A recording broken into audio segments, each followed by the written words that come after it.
Kawawa palagi si Pucho. Lagi na lang po siya nakatali. Hindi po naman namin pwede siya pakawalan. Pagalagala dyan sa labas. Kasi po, delikado siya. Baka mapalo siya ng kapitbahay namin. Umaakyat po kasi siya doon sa lutuan nila. Kaya mahirap na. Kaya tinali na lang namin para yung security niya, para sa safety din niya.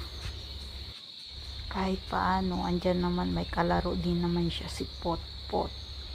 At saka pag andyan din yung partner ko, nakakalaya naman din siya kasi pinapakawalan naman din siya kahit paano.